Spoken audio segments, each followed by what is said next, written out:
Gracias al Museo Paquiro y su Jardín Romántico por acoger esta presentación, y especialmente a su director Pedro Leal y a la asociación Profundación Batalla de la Barrosa, que también participa en este acto.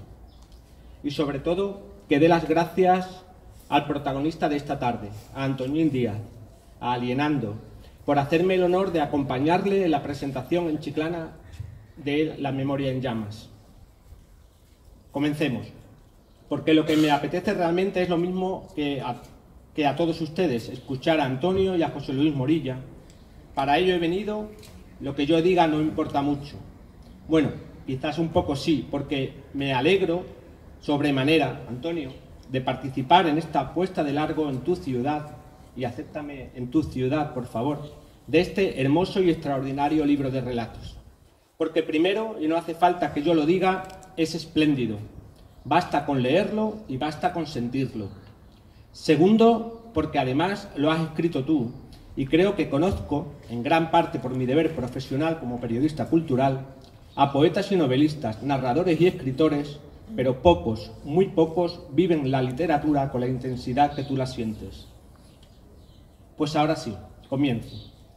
De la isla a Chiclana ha construido Antonio Díaz González un itinerario vital y una íntima obra literaria que de momento culmina con este libro de relatos, La Memoria en Llamas, subtitulado De chispas a incendios y editado por el Club de Letras de la Universidad de Cádiz, del que es arte y parte, bajo la tutela, más bien con el estímulo artístico del profesor José Antonio Hernández Guerrero, porque estamos hablando de relatos literarios, pero también de obras de arte, porque los que ocupan este libro lo son, como afirma el profesor Hernández. Pero eso imagino que ya lo saben, porque muchos de los que aquí estáis esta tarde presentes conocéis perfectamente a Antoñín. Habéis leído sus poemas, otros muchos relatos, su novela, y habéis disfrutado de su capacidad para la tertulia y la memoria. Yo solo quiero compartir algunas reflexiones sobre él y sobre su literatura, que es, en todo caso, hablar de lo mismo, y que en gran medida responden al artículo que ya he publicado en el diario. La literatura de Antoñín y su propia experiencia vital responden pródigamente al título de este libro que tenemos entre manos. Es una memoria en llamas. Es, por tanto, una hoguera marcada por la sugestión del recuerdo, que arde porque es, ante todo, festivamente emotiva, y que crepita porque es poderosamente autobiográfica. Todo lo que escribo tiene un punto de autobiográfico, sostiene Antonio, hasta en los relatos más infantiles y fantásticos, de mi infancia y de mis vivencias. En todo lo que escribo, aunque sea erótico y no sea exactamente esa experiencia que relato, hay un punto de vivencia personal. Lo autobiográfico está en todo lo que escribo, remacha. Esa vivencia es también la memoria del territorio, en el que Antonio nació, creció, vive y agranda. Porque este territorio, la isla, Chiclana, Cádiz, la bahía como un único escenario vital y mítico, marca tanto la narrativa de Antoñín Díaz, que habla por sí mismo incluso a través de sus personajes. El territorio es, por ejemplo, Rosario y Chano, los dos protagonistas que dan título a uno de los relatos, el que transcurre precisamente en la playa de la Barrosa y que se encuentra en este libro. Y este territorio de la bahía, su ser, su esencia y su historia son inseparables del propio Antonio. Es el propio Antonio, el narrador que nació en la isla, vive en Chiclana y se reivindica ciudadano de la bahía, como lo era Fernando Quiñones. Yo tengo la misma forma de ver la chiclanereidad que tenía Quiñones, sostiene Antonio, es decir, de ciudadano de la bahía. Me muevo mucho por Cádiz, lo mismo en San Fernando, en Puerto Real incluso, y en Chiclana, por supuesto. Pero siempre sin tener la impresión de cruzar ningún tipo de frontera. Y sí, Mari, su mujer, nació en Chiclana, y sí, vive en Chiclana, y sí, aquí tienen su círculo social inmediato, y sí, entre nosotros conviven también literariamente.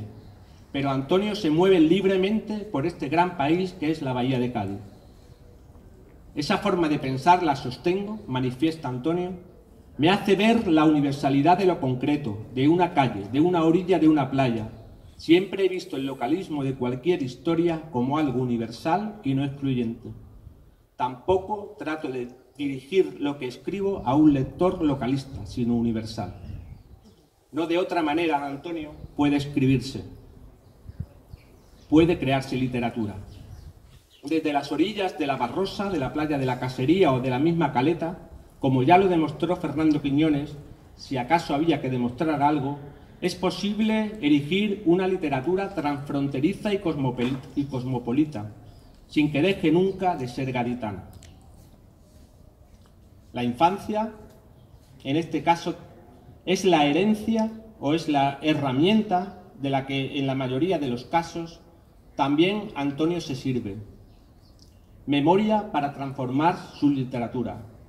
Lo describe en el relato también contenido en este libro titulado La bolsa de jabón lagarto. Dice, qué extraños mecanismos desatan los nudos gordianos de nuestras neuronas. Un perfume, una imagen, un sonido, una palabra, son llaves que liberan las escondidas vivencias de nuestra lejana infancia. Y la infancia de Antonio transcurre en un San Fernando de los años 60 y 70. De la calle Real a Camposoto suceden un buen número de sus relatos, sobre todo los protagonizados por Alienando, o más bien Alienandito, como casi siempre le nombra. Dice, Alienandito surgió en unos pequeños relatos sobre mi infancia, totalmente vivencial y con datos entrañables incluso.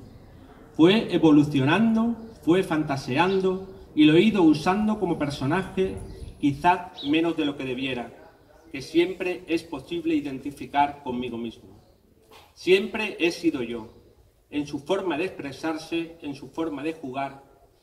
Siempre es testigo, nunca es protagonista, casi siempre ve el mundo, no participa de él. Ese mundo es el mundo de sus amigos, del Congui y el Mori, de Nafri, Pepi, el kiosco del Muo y el Ultramarinos de Vicente el Vizco. Es el mundo que, siendo de la isla, retrata un lenguaje y una atmósfera, un espacio que es también la bahía. Es el mundo que, retomando una idea del profesor Hernández, también es el fondo de nuestras propias experiencias, nuestra memoria emocional como ciudadanos de la bahía. Pero es el mundo que además es memoria y es ficción. A veces es necesario recordarlo porque se olvida.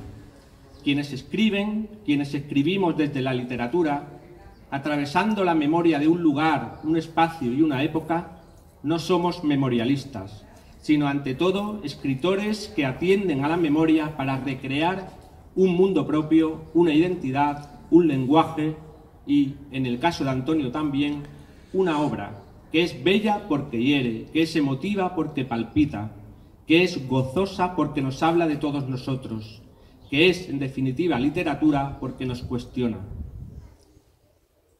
La literatura de Antonio, sépanlo, no es un artificio, es instintiva y es natural, como la memoria y el fuego, que solo en contadas ocasiones es posible domarlos, según describe David Verdugo Abad en su magnífico prólogo a este libro.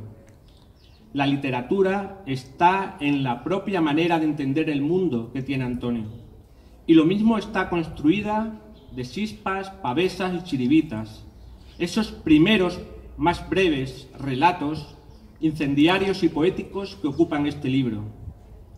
Está construida también de candelas, que es como nombras a los relatos breves que conforman el cuerpo central de este libro de relatos de mayor ambición narrativa y en los que, creo, ha alcanzado una precisión sobresaliente.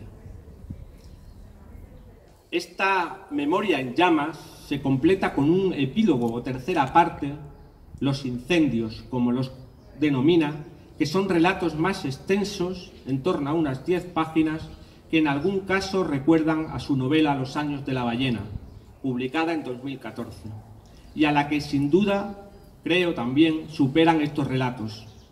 Nada extraño, porque Antonio es sin duda un escritor que nunca se conforma.